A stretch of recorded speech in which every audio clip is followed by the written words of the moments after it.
Hello there, greetings and welcome to On the Table. We are broadcasting on RTM Click and MyTV's Berita RTM channel 123, which is also live streaming on YouTube. I'm your host, Brendan Lepore.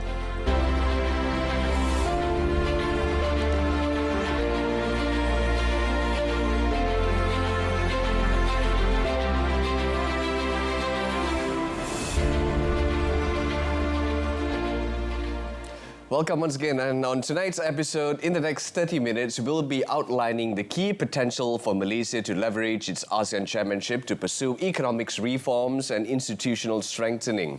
We welcome to the studio Sharmila Suntera Segarun, Assistant Manager under the Economics and Business Unit at the Institute for Democracy and Economic Affairs, or IDEAS. Thank you so much for joining us, Sharmila. Thank you for having me on. Now, next is going to be a big year for us, right? Of course, Malaysia being the host of the ASEAN Chairmanship. And first and foremost, let me just ask you, before we roll down to our questions, so on and so forth, touching base on the reforms and economic affairs or ideas and what's its role, what is your inspiration and aspirations for next year's Chairmanship of Malaysia? Yeah, I think just maybe at the core of ASEAN itself, there is a sort of language where it respects sovereignty. There's also a lot of there's a lot of non-interference, which is also known as the ASEAN way. But I think although it's been working for a while and for many years in sort of maintaining stability and security in the region, I think there is a point where that methods need to change. Right. And I think coming into the ASEAN Chairmanship, that is something that Malaysia can sort of put on a firm foot in terms of global, regional security issues and everything that's happening in the region as well, to sort of put on that clear, more firm position as well. Yeah, so economics is actually one of the pillars, right? So we actually discussed this particular issue and now we just want to go in deeper. So Malaysia's ASEAN Chairmanship next year will provide definitely a unique opportunity to shape the regional agenda and even advance important priorities. So the question is, how can Malaysia leverage its chairmanship to promote good governance? And we're also talking about transparency right here, democratic principles within ASEAN itself, while at the same time respecting the principle of non-interference. Yeah, so I think, as I alluded to earlier, I think they can continue leveraging on the quiet diplomacy method, but through private dialogue and also consensus building. But I think one of the issues that they need to recognize is that diplomacy has its limitations, right. Particularly when you're addressing critical issues such as human rights issues and also governance issues. So I think a more concrete signalling from ASEAN, I think, is something that Malaysia can bring with their chairmanship, just a clear, firm positioning, even if it's communicated in sort of calibrated way. I think it could demonstrate the position that ASEAN has on good governance.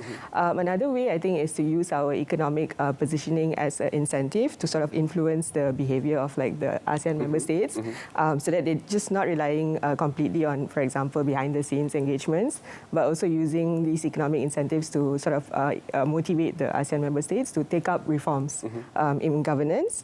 I think it would be a powerful incentive for the ASEAN member states to commit to the governance reforms if you were to use this strategy instead. For example, tying the governance improvements on economic incentives, for example, favorable trade terms, increasing the ease of doing business, which will result in an improvement of foreign direct investment and also the economic climate as a whole. So I think this is something that Malaysia can position itself as it goes forward into the chairmanship. And also I think globally what we see is a threat to multilateralism, in a sense. So I think these weakening institutions, for example, with the WTO, we can see it sort of has a risk on ASEAN's positioning. So I think there's importance for Malaysia to sort of make sure that they are firm with their positions, so the ASEAN relevance continues, which will bring a lot of good for the region itself. Now, you just mentioned some of the challenges that potentially could be faced by Malaysia as being the host for the chairmanship next year. And our agenda, our key priorities and our strategy moving forward, is it going to affect, first and foremost, our goal and our principles and probably our key strategies that we have already set in line in moving forward? Yeah, I think looking at the sort of initiatives that ASEAN has been bringing into the 2025 and also Malaysia's sort of economic priorities, In a sense, they do align. Most of them are on digitalization, climate. So they do have alignment in that sense. And also, I think it's a very good timing as well, because going into 2025, there's good economic growth. I think it's about 4.6% is projected. So there's a lot of opportunities to link sort of economic incentives to governance reforms. And there's a lot of momentum to push for structural reforms. And I think this will sort of make countries more likely to commit to these changes. And I think with COVID, we saw a lot of countries shifting their priorities. Yeah, that's right. Because there was a roadblock. So I think now that we're going into 2025, there's a lot more incentive for them to stick to these structural reforms. I think maybe with the DEFA, especially the Digital Economic Framework Agreement, I think that is something that Malaysia can really champion when going into it, making sure that the implementation is effective. Also, I think like this will really help to streamline the region-wide digital trade standards, which can improve, e-commerce growth, which has been booming in the region. And then it can improve market access and also for SMEs as well, which is an important segment of ASEAN. I think about 99% of them are SMEs. So I think going into 2025, Malaysia does have a lot of key priorities that they can really push for that will also create long-term reforms as well for the region. And I'd be excited because of the appreciation of the ringgit moving forward, right? So you just highlighted the challenges. Now let's talk about the opportunities that Malaysia might face in pushing for reforms and progressive agenda, so on and so forth, within the ASEAN framework itself. Because you mentioned internationally, but let's focus back as well on ASEAN first, because we can be literally a strong country, not just within the region, but together with ASEAN, right? Now, given as well the diverse political and economic system of member states, so how's it going to work? How are we going to champion our key priorities first and foremost? Yeah, I think definitely, because we have diversity in terms of economic, politics, culture. There's so much diversity, and I think that's why the reason why ASEAN has always been sort of tipping their toe around putting forward reforms, also taking a stand. So I think maybe that needs to be modernized a bit, and I think also. Another issue could be also in terms of labour mobility. I think Malaysia as a net receiver of labour, I think definitely they can advocate for better regulatory reform around migrant workers and also sort of push for more formal and protective mechanisms for labour rights in the region. I think that's something that Malaysia can do, given that they are a net receiver of labour as well. Right. So I think these are the things that sort of align with Malaysia's priorities as well, and also within the region as well.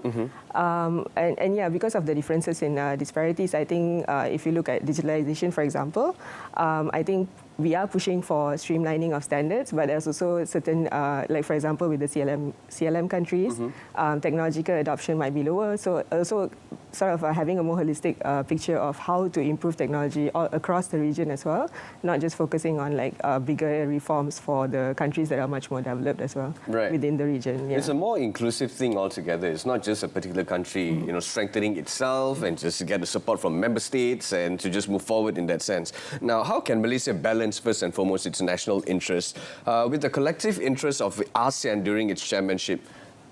Yeah, so I think if you're going back to the geopolitical tension part of it, I think Malaysia definitely will have a role in reinforcing ASEAN's sort of collective strategy, because we do have a vested interest in the South China Sea dispute that's been going on. Correct. I think I recently read that Malaysia has continued to sort of increase their oil and gas exploration despite China's sort of, I would say, warning. So I think Malaysia is taking a very, I think, strong stance in that sense. So I think that can sort of trickle over to the region as well, where rather than each country having their own perspective, it could be a regional united front against a much more bigger external force. I think that will give us a lot more bargaining power as well.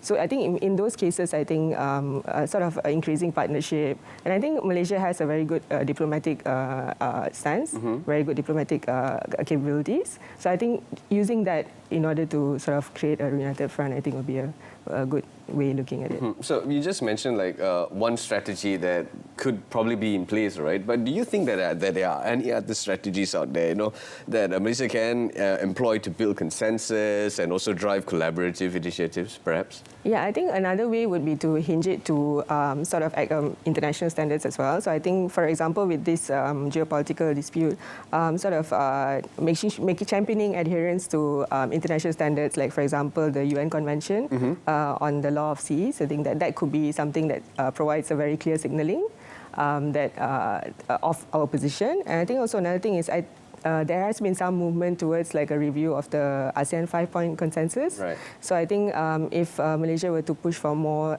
humanitarian response, I think especially with Myanmar, I think this would be a very good opportunity for them to sort of balance the standards and also bring in new updates to sort of improve our positioning in that sense. Now, you just mentioned about geopolitical tension, right? Let's talk about that because we cannot deny that very fact, right? So, yes, geopolitical tensions in the region, we cannot deny it, cannot put that aside and sweep it under the rug. So, what role can Malaysia play in strengthening ASEAN's strategic autonomy and centrality in regional affairs?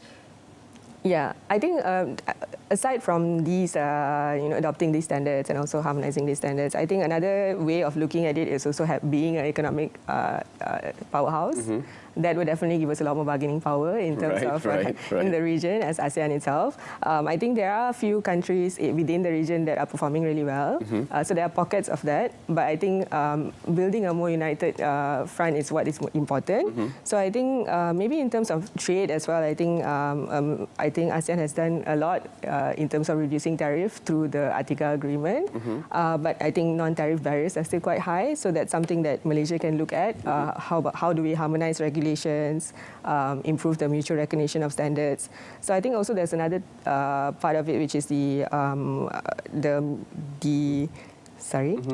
authorized economic operator, the AEO, which is something that I think was accepted by about 10 member states, but only a few have adopted it. So I think these kinds of small initiatives that could really help improve regulatory adherence in the region itself can really help improve access to market access and also improve trade within the sector, within the region itself. So I think something like this would definitely help improve us as a collective region to be an economic powerhouse as well. Right. Yeah.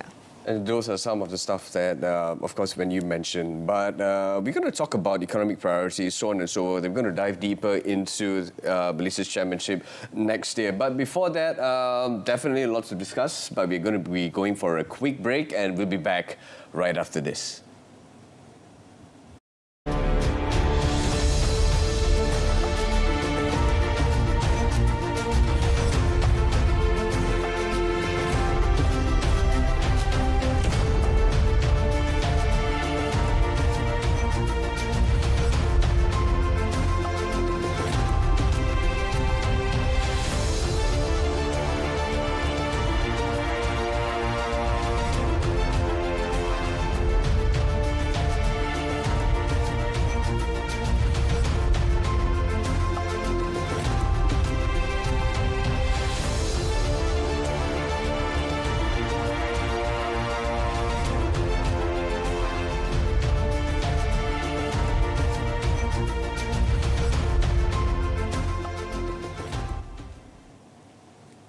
And welcome back. Thank you so much for staying with us. We have our guest in the studio right now, and we've been talking about economic priorities in Malaysia that Malaysia should actually address to enhance ASEAN's economic integration. So let's talk about its integration as well. Let's talk about its competitiveness and resilience during next year, which is our big year. Yeah, so I think aside from trade, I think, which I already covered earlier, I think also another thing that has been a priority for the region for selected countries is the climate and energy transition. I think that is also something that Malaysia can push for in the coming year. Yeah. I think that's about like 250 billion that needs to be invested in energy infrastructure itself. So I think prioritizing these energy connectivity plans will be something that we can look forward to next year, especially with the ASEAN Power Grid initiative that's going on.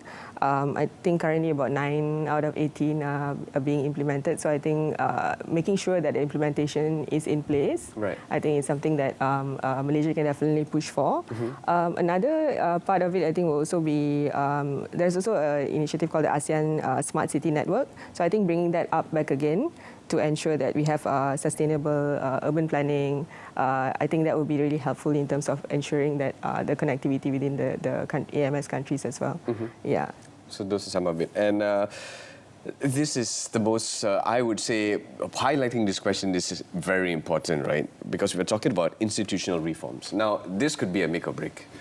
truth be told, not many would accept reforms, but obviously accepting reforms is so that we can make sure we can strengthen whatever that we're trying to approve and whatever we're trying to approach in that sense. So institutional reforms or changes might be definitely necessary to improve ASEAN's decision-making processes.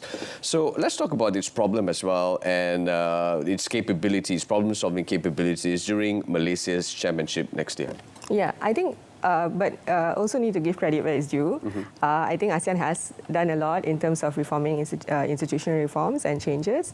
A lot of initiatives in place, a lot of mutual agreements that happens within the region as well. But I think another issue or challenge, I think, would be in terms of assessing those impact. Right. Because of the disparity within ASEAN member states. That's right. You just mentioned this. Yeah, because of the huge disparity.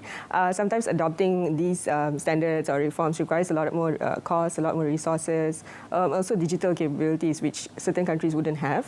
And in a sense, from that, assessing the impact of these regulatory reforms are also difficult because they are not able to provide the data and data is unavailable. So these sort of trickles down and creates an issue as well. So I think making sure that there is a proper impact assessment mechanism, I think is very important to ensure that these reforms are actually in place. Because I think within the region as well, it's an issue where there are a lot of policies that come out, a lot of initiatives that come out, but the implementation of it is key, and also identifying whether there were effects from it, I think is also very important. And also I think maybe in terms of like the geopolitical or the political issues that are happening within the region, I think most of the negotiations usually stall because of the majority voting, because of the voting system where it's consensus building. Right. So I think maybe introducing a more qualified majority voting for countries that have interest in this issue should, I think, would help sort of open up the process that has been stalling for so many years. Yeah, so I think maybe introducing that reform in that sense in the voting process of countries in these issues, I think, would be helpful. What about its problem-solving capabilities? Is there anything else that Malaysia can do better, or not just Malaysia as a whole, but probably the other member states as well? Yeah, I think in terms of problem-solving capabilities, I think. Because you mentioned, like, yeah, first and foremost, when it comes to their infrastructure, it wouldn't be probably as good as Malaysia or so on and so forth, right? Would this compromise the whole agenda? I don't think it compromised the whole agenda per se, because I think even the lesser developed countries are also working towards the same goal. I think maybe the development stage will be slightly different because of the way the implementation will take place. But at least having those initiatives in place would at least make sure that in the long term they will be able to catch up as well. So I don't think it will be a complete hindrance to the agenda. But making sure that everyone's on the same page, I think, is very important. And yeah, so I think that itself is very important. And also, I think maybe another point of view to take is that ASEAN as an institution, there has been sort of thoughts of the need to be more modern as well in the way that they conduct the functioning of the organization operations. So I think maybe that also could help a bit more of a modernization of the way that things are done, rather than being a lot more bureaucratic and hierarchical. So I think maybe that's because of the size of the organization itself, but I think with times moving ahead, I think there has to be some modernization in the way that things are being done. Nice, sure. Now, how can Malaysia even engage in civil society, the private sector or other stakeholders to actually ensure that the ASEAN agenda is responsive to the needs and the aspirations of the people? Yeah, I think going into the Malaysian Chairmanship, what I have noticed being from a civil society organization is that there has been increased engagement. So I think that's a good step. But I think what is needed is a bit more of a feedback mechanism, I think. Feedback mechanism, yeah, right. Feedback mechanism, and also a feedback loop, I think, in a sense that because a lot of initiatives are introduced, it is discussed, point of views are shared, but what is being adopted is not something that we know eventually. So I think that feedback mechanism, a feedback loop would be very useful. And I also think, in another sense, the socialization of policies. So I think the policies do come out, but sometimes people are not aware of it, and even CSOs are not aware of it. So I think a very good mechanism to socialize these policies are important to ensure that because we are also able to mobilize our own thoughts to the community as well. So having that sort of balancing, I think, is very important. But socializing this policy is always a challenge. Now, we managed to actually speak to our guests last week or that particular time when our guest came into the studio, is that we are trying to create an inclusive agenda right here, but not many would actually know, not especially when it comes to the private sector. So it's very difficult right there. Maybe you could actually tell us, probably your aspirations, how can we actually champion these policies so that everybody else out there would actually know? No, I think that's why I think CSOs are very important, because CSOs are sort of the intermediaries between where we are able to share our research or our findings with the private sector and also with government. So having CSOs as a sort of mobilizing group could be very useful for ASEAN itself, because if they were to introduce policies and if we are aware of the policies, we are able to inform them to private sector and have that connection. So having that, I think, is very important, and also having the feedback loop that allows us also to feedback if certain issues are not satisfying the private sector sentiment. So I think that is very important, having that conversation. Yeah. Actually, how important is important, right, for the private sector to be with us, in moving forward? Because I think if they don't know some policies being implemented, then they definitely lose out on all, I would say. Yeah, like even with the trade issues, like for example with the authorized economic operators and also the trade standards, I think sometimes businesses are not aware of this because it's very technical, and also when it's introduced, it's also very technical as well. So I think this socialization is very important so that businesses are able to also take advantage of the policies that are being introduced and improve their business, which is what eventually the region wants as well. That's right. Yeah.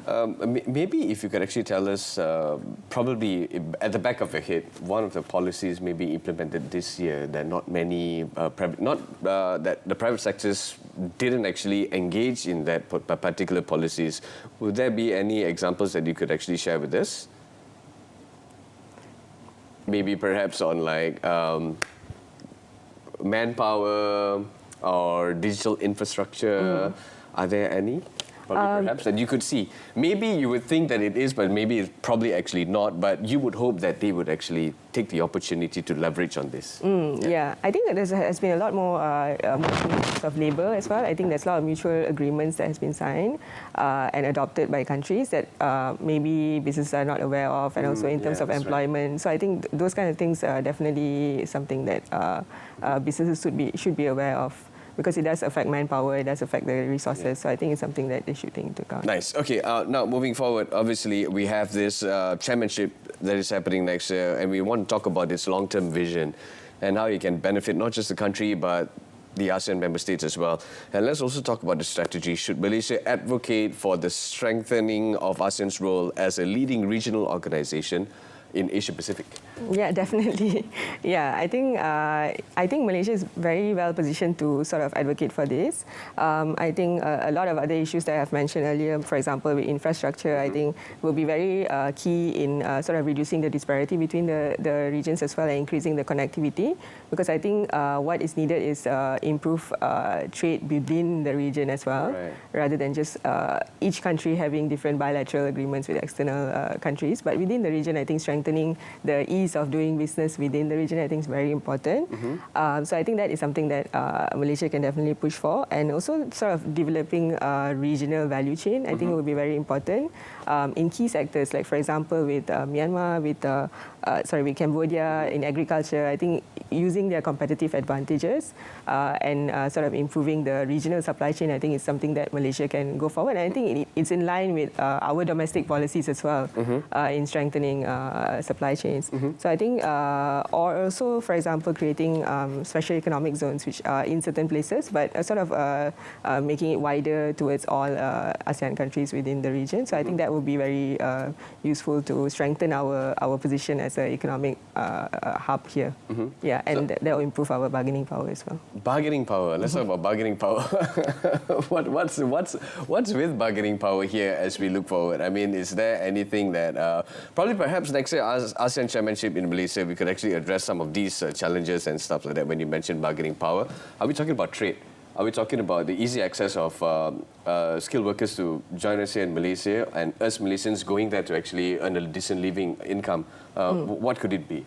Yeah, I think definitely trade would be one of the top priorities. I think improving trade bilaterally is something that each country has been doing. Yeah. But as a region, I think having that sort of single region trading with ASEAN, I think would definitely be an important thing to look forward to next year.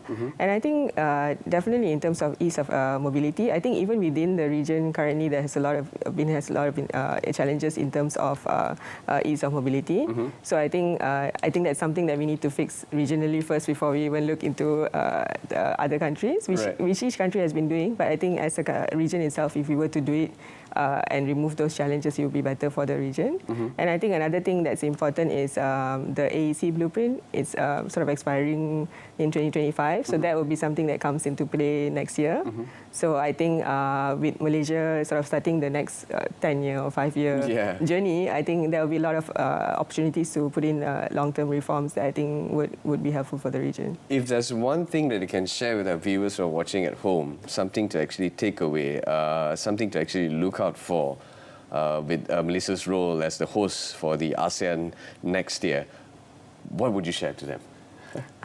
Okay, so I think maybe what I would say is that I think ASEAN has always been looking for sort of a leader for the region, which I think it was in place maybe 20 years ago with the previous sort of leaders that were in place, political leaders in place. Yeah. So I think the Prime Minister definitely has a chance to be sort of a voice for the region because he has had a lot of international engagements and has been putting himself out there. So I think in that sense, I think Malaysia will be very well positioned to show itself as a leader of the region, and this can carry forward in the future as well. So I think that's something that the people can look forward to. Right. Okay, you know what?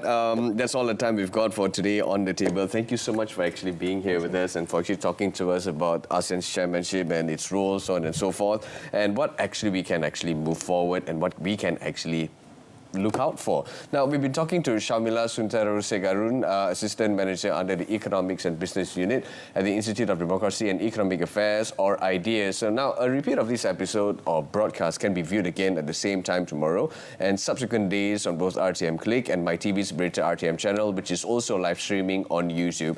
Till next Thursday, where we'll discuss on another topic of interest. Till then, I'm Brenda Paul signing off. Take care and good night.